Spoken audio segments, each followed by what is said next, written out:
Pourquoi beaucoup de praticiens ont-ils l'impression que demander de l'argent salit la relation thérapeutique? La plupart du temps, c'est parce qu'on leur a pas appris à quoi servait l'argent dans la relation d'accompagnement. C'est-à-dire que on fait payer l'autre pour être quitte. C'est-à-dire que je suis ni sa copine, ni la dame patronnesse qui lui fait la charité. Je suis un praticien au service de son processus existentiel et il me paye pour avoir le droit de me quitter ensuite. C'est pour ça qu'on dit être quitte. On est quitte parce qu'on peut se quitter.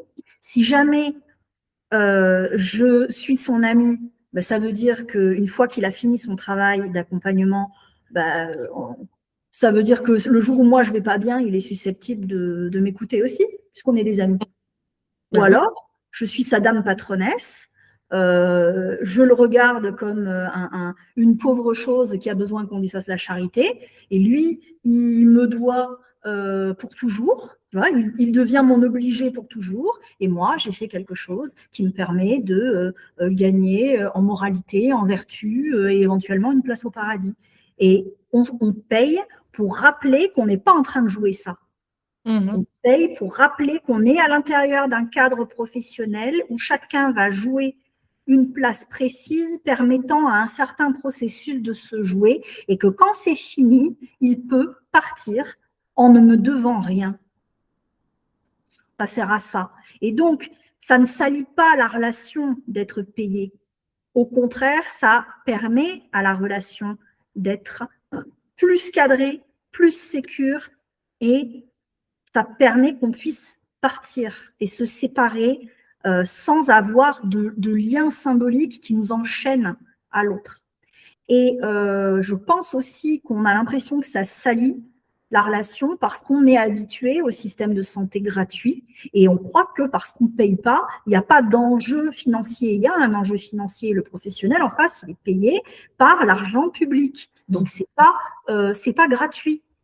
Hein. Il y a des enjeux économiques, c'est financé avec les impôts. Donc l'argent, il est bien là et il circule autrement, mais il est là.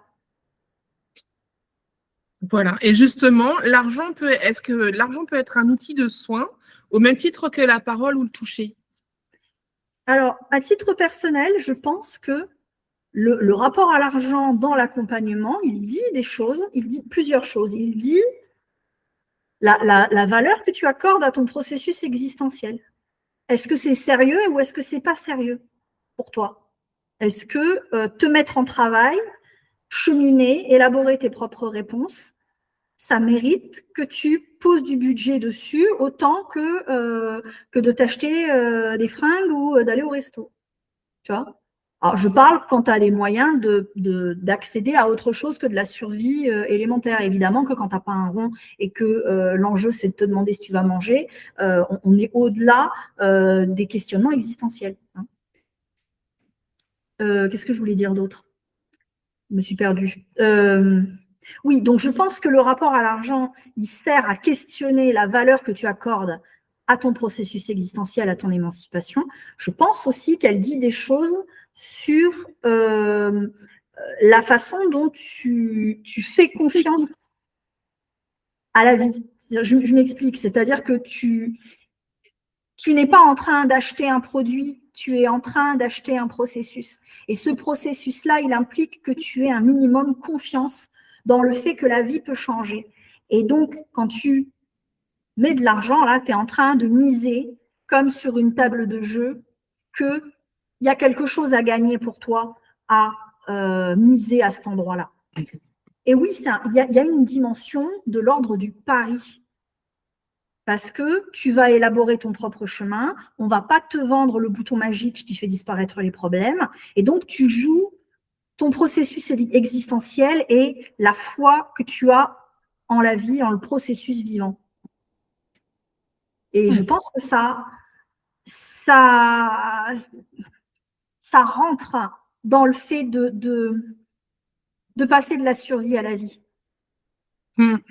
Et donc de passer du statut d'objet au statut de sujet. Ouais. Voilà. Ah ouais, super intéressant ça.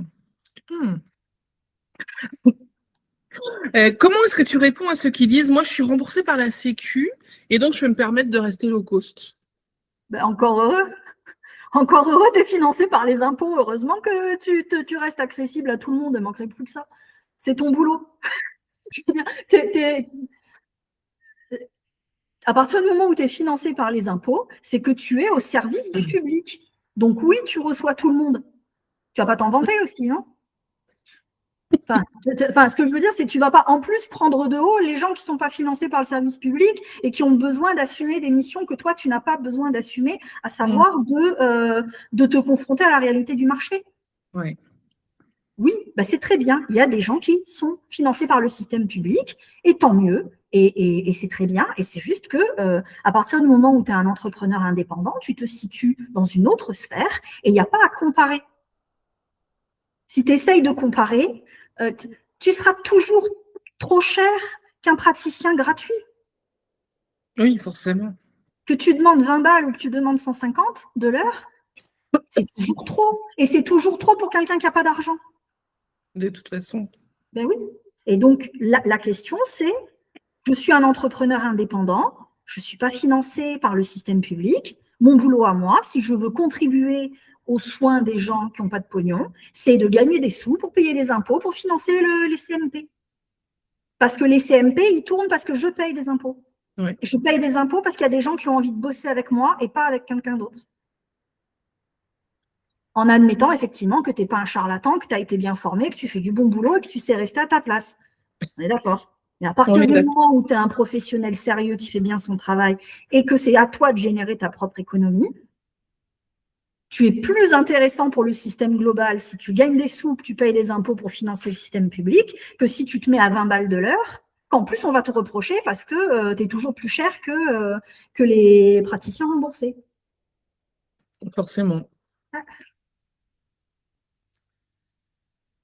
Et donc, à quoi ressemble concrètement l'argent comme levier d'émancipation pour le client?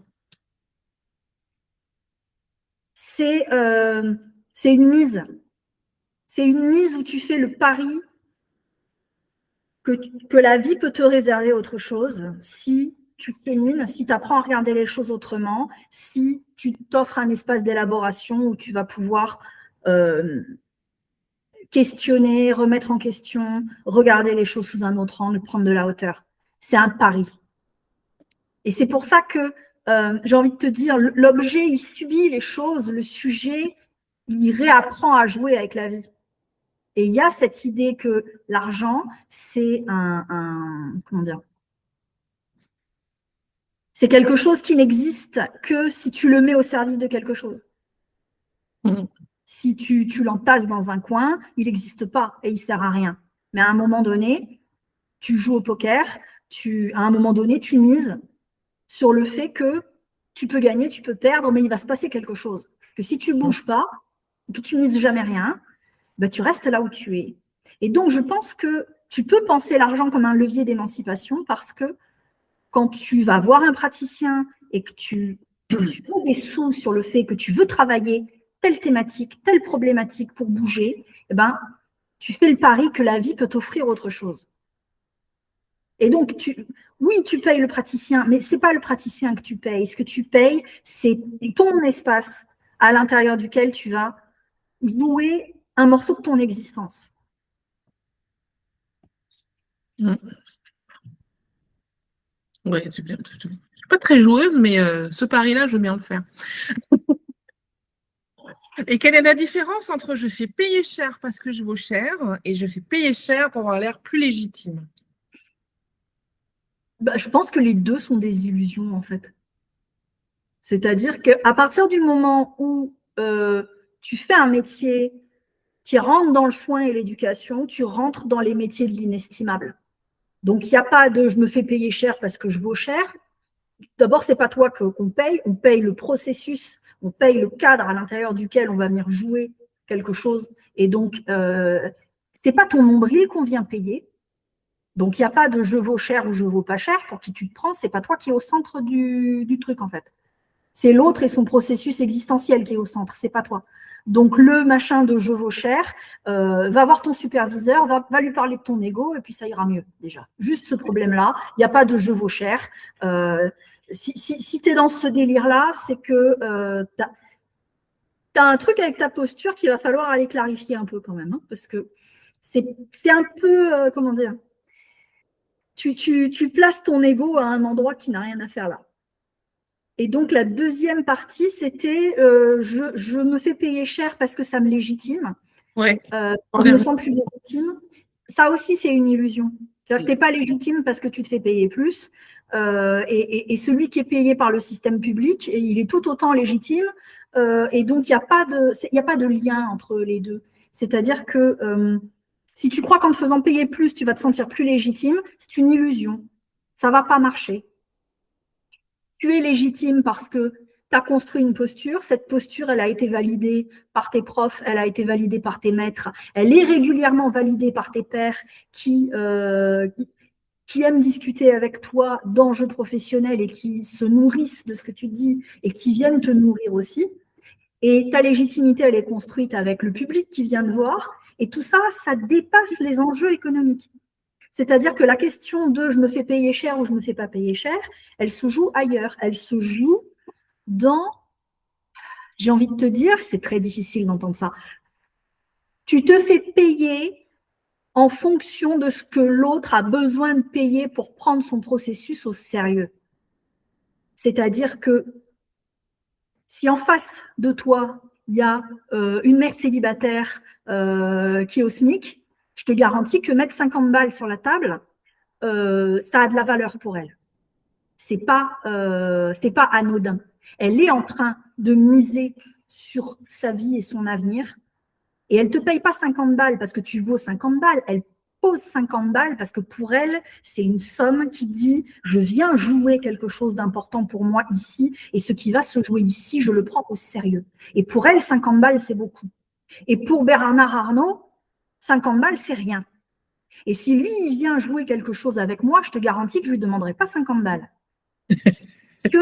Pas parce que je me dis il a les moyens et il peut payer plus, mais parce que pour qu'il prenne au sérieux ce qu'on va jouer ensemble, il faut que la somme corresponde à un truc où, quand même, de mettre ça sur la table, ça dit que c'est sérieux pour moi. Et donc, en fonction des enjeux que tu fais travailler et du public qui vient naturellement vers toi, eh ben, tu vas ajuster le montant. Parce que si ton boulot, c'est d'aider des mères célibataires à, je sais pas moi, à essayer de reprendre leurs études pour essayer d'avoir un meilleur niveau de vie, tu peux pas leur demander la même chose qu'à un PDG qui se demande comment il va faire pour augmenter son leadership. Pas parce qu'ils n'ont pas les mêmes moyens, mais parce que ce qu'ils sont en mesure de mettre sur la table pour donner du poids et du crédit à ce qui va se passer, c'est pas le même montant. Ils n'ont pas besoin de mettre la même somme sur la table. Et donc, ce n'est pas toi qui décides combien tu vaux. Et si tu te fais payer plus cher, ça veut dire que tu es quelqu'un de... Non, ça ne marche pas comme ça. Il y a un public qui vient naturellement vers toi. Il y a un public qui a... qui sent que tu portes en toi les réponses dont ils ont besoin. Et ce public-là, il n'a pas les mêmes moyens et il ne va pas avoir besoin de poser le même prix sur la table pour que ce qui va se jouer soit important pour lui.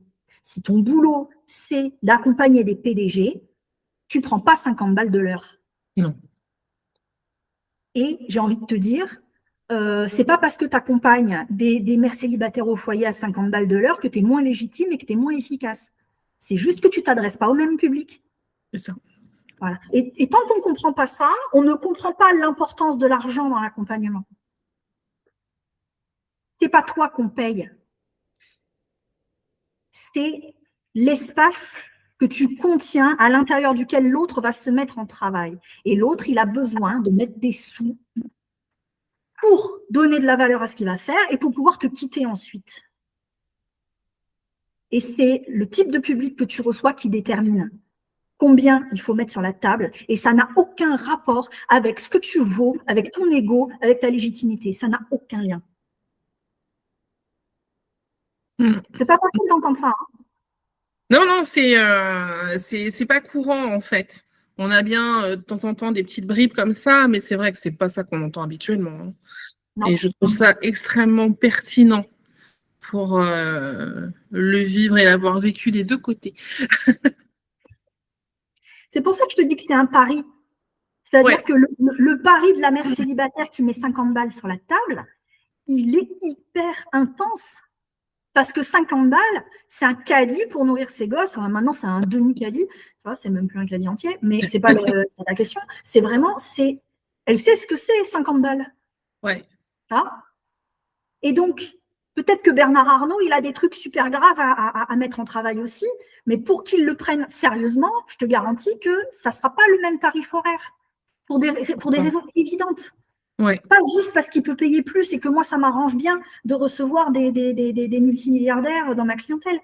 Alors, je précise, Bernard Arnault ne fait pas partie de mes clients. Oh, putain, je suis déçue.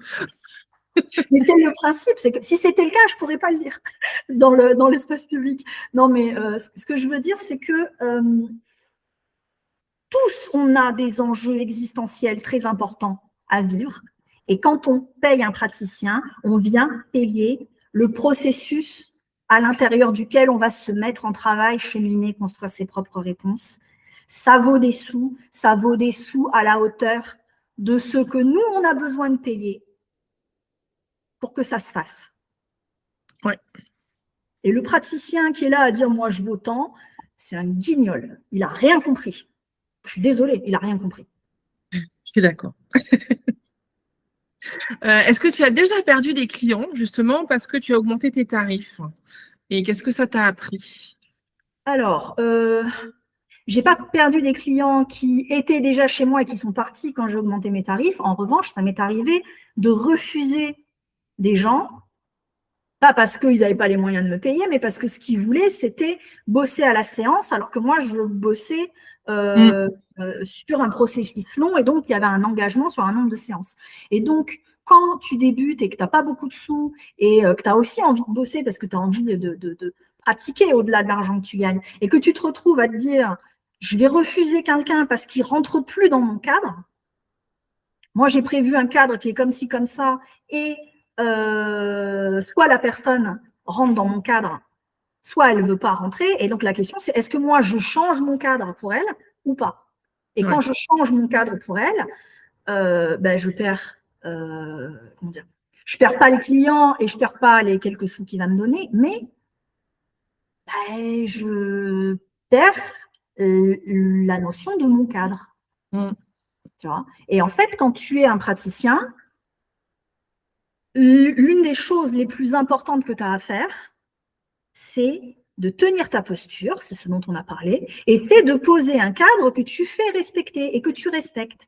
Et donc, si, sous prétexte que je veux gagner des sous, je suis prête à changer mon cadre et à l'adapter en permanence, ça veut dire que le maître du cadre, c'est plus vraiment moi.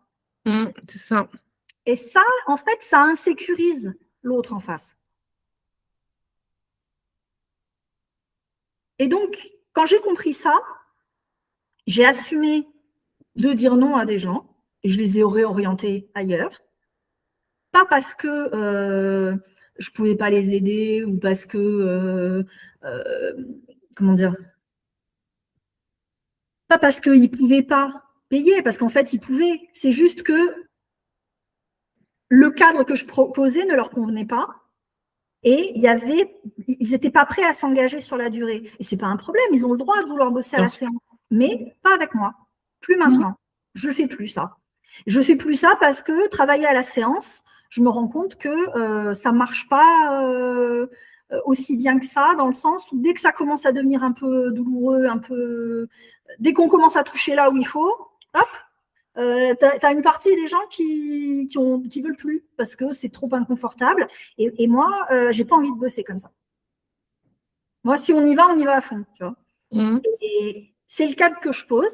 Ça te convient pas, il n'y a pas de problème. Mais moi, je réadapterai pas mon cadre. Et donc, oui, j'ai dit non à des gens et c'est pas grave, c'est très bien. Mais les gens qui viennent, quand on se dit oui tous les deux, c'est-à-dire qu'eux me disent oui et moi, je leur dis oui aussi, garantis qu'on y va à fond.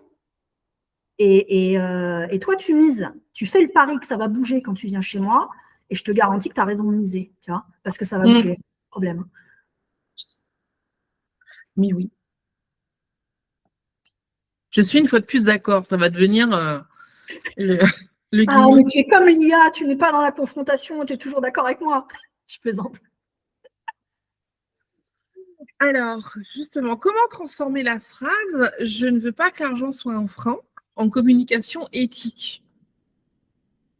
Ah, Ah, ah,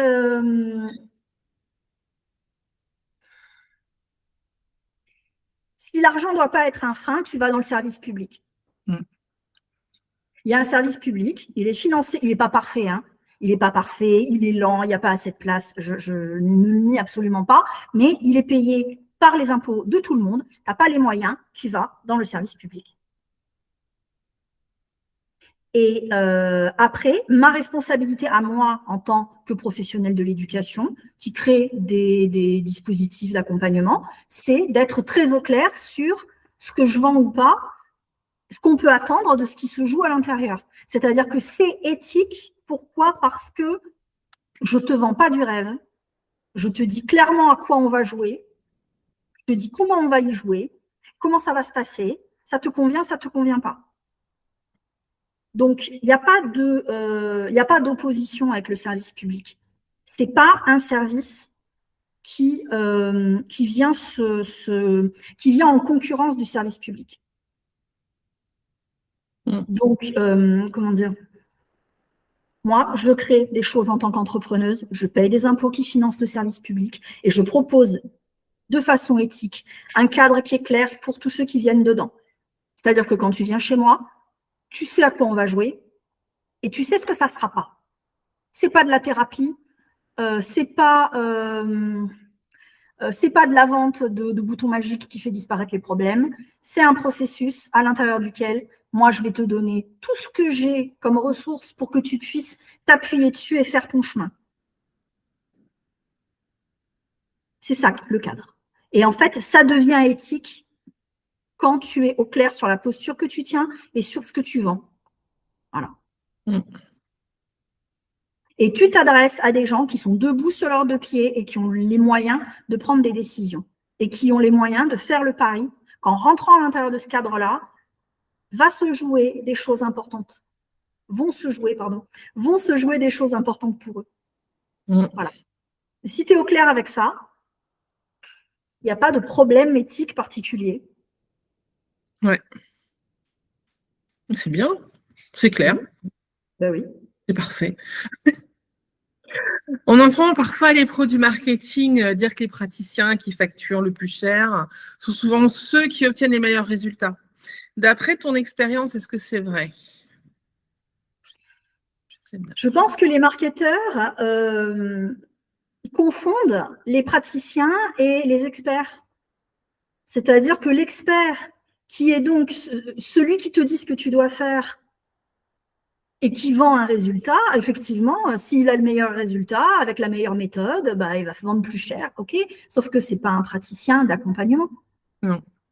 Un praticien d'accompagnement, il ne te dit pas ce que tu dois faire et il ne te dit pas quel résultat tu vas obtenir. Donc lui, il ne vend pas un résultat et il ne vend pas non plus le fait que mieux tu atteins tes résultats, mieux il se fait payer cher.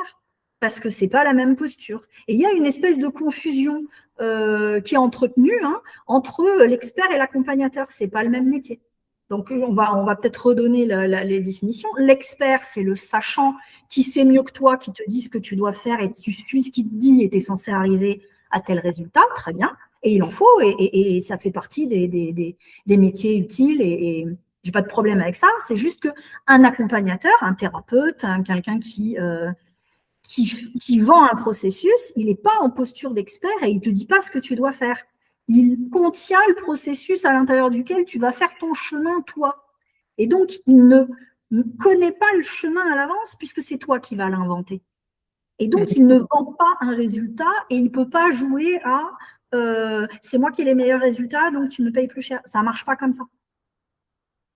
Donc, il y a une confusion qui est entretenue et qui met les accompagnateurs extrêmement mal à l'aise parce qu'ils ne peuvent pas dire « Viens chez moi, tu vas régler tes problèmes avec ta mère vachement plus vite que chez le voisin parce que chez moi, en 3 semaines, on n'a plus de problème avec sa mère. » Ça n'existe pas, ça. Ça n'existe pas. Ou viens chez moi, en 3 jours, je te le délivre de toutes tes addictions parce que moi, j'ai la méthode super machin qui fait que ça ne marche pas comme ça. Et donc, tout ce truc de montrer que c'est toi le plus performant parce que du coup, c'est toi qui sais le mieux et c'est toi le mieux réparé et c'est toi le meilleur modèle à suivre et c'est pour ça que tu te fais payer plus cher. Tout ça, c'est un modèle qui ne fonctionne absolument pas avec les métiers de l'accompagnement. Et quand tu essaies de faire ça, tu te retrouves avec des débats, des conflits éthiques insupportables qui font que tu ne sais plus où te mettre et que tu ne sais plus comment parler à ton public parce que tu es en conflit de posture et qu'on essaie de te donner des conseils pour vendre un truc que tu ne fais pas avec des codes qui n'appartiennent pas à ton métier. Oui, absolument. Encore de la confusion, là où on a besoin de clarté. Est-ce que tu fais faire un rituel ou un exercice à tes accompagnés pour débloquer leur rapport à l'argent? Non, je ne suis pas très rituel, ça ne fait pas tellement partie de mon travail. En revanche, il y a un exercice que je fais faire, c'est de travailler son mythe du renouveau. C'est-à-dire de trouver le mythe qu'on porte en soi qui renvoie à la question de comment je suis florissant, comment je suis prospère, comment les dynamiques vivantes se jouent en moi et me permettent d'être créatif et de créer des choses qui sont au service des autres. Parce qu'en fait, la question de l'argent, elle est là. C'est où je me mets pour faire ce que je peux faire de mieux, que je suis le seul à pouvoir faire, qui est utile à la société et qui fait que je me sens à ma place et que les autres me renvoient que je suis à ma place. Et ça implique d'être habité par des processus vivants. Et quand tu n'es pas, enfin quand tu es bloqué avec ça, quand tu n'es pas habité par des processus vivants, se joue de ce que j'appelle du mythe, c'est-à-dire l'histoire que tu te racontes sur ce que c'est que d'être vivant et ce que c'est que d'exister dans le monde. Eh ben, je vais voir du côté des mythes du renouveau. C'est-à-dire que ça peut être Perséphone avec le printemps qui revient tous les ans, ça peut être autre chose. Hein. Moi, j'aime beaucoup le mythe des écuries d'Augias parce qu'à un moment donné, tu transformes ton merdier en fertilisant universel et nettoyer parce que tu as détourné les eaux du fleuve pour nettoyer ton merdier, et ben, ça va fertiliser toute la vallée et ça va être plein de fleurs et de fruits. Ça, c'est le mythe qui me parle le plus, mais il y en a d'autres, des mythes du renouveau. Et la question que je pose aux gens qui sont bloqués quand ils sont praticiens avec leur rapport à l'argent, c'est quelle est la narration qui t'anime, toi, autour des enjeux de ce que veut dire être fertile, ce que veut dire être prospère. Comment tu fais pousser les fleurs et les fruits à travers ce que tu fais. Alors c'est un peu, ça a l'air un peu alambiqué, philosophico, limite ésotérique. C'est pas du tout ésotérique en vérité. C'est vraiment, c'est symbolique en revanche. Voilà. Je vais du côté de la symbolique du vivant. D'accord. Ça se tient. J'ai du mal à faire les choses simplement. Dans un monde qui veut tout rendre absolument simpliste, un zéro, voilà, oui, non, etc. Qui est, non, la nuance, la complexité, moi je vote pour. Hein. Merci. Et pour finir, est-ce que tu veux faire passer un message à tes clients à travers tes tarifs? C'est quoi le message que tu leur fais passer? Ce qu'on joue ici, c'est sérieux. C'est sérieux pour vous, c'est sérieux pour moi. C'est un pari sur votre processus existentiel. Vous pariez, et moi, je mets tout ce que je peux au service de ça parce que j'ai du respect pour le processus existentiel des gens. J'ai du respect pour les gens qui font le boulot, tu vois ce que je veux dire? Ouais. Voilà, bon, il y a un nœud là, ça va prendre le temps que ça va prendre, mais on va y aller et on va en tirer le meilleur. Et ben moi, j'ai du respect pour les gens qui font ça. Et quand on vient bosser ça chez moi, la personne en face, elle mise. Et moi, en face, je mets tout ce que j'ai au service du processus qui va se jouer. Voilà. Ouais. Bon, j'achète.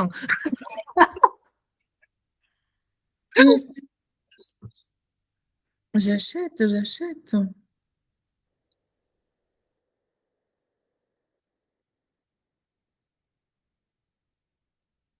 Vous êtes un praticien, vous en avez assez d'entendre des conseils de marketing et de vous rendre compte que vous n'arrivez pas à les mettre à votre service. Vous vous sentez en conflit entre votre posture de praticien et votre posture d'indépendant. Vous avez envie de comprendre ce qui vous arrive et de débloquer cette situation. Vous avez envie de prendre de la hauteur sur les enjeux de votre métier. Eh bien, je vous invite à cliquer sur le lien en dessous de cette vidéo. On va se retrouver bientôt. Je vais tout vous dire et à bientôt.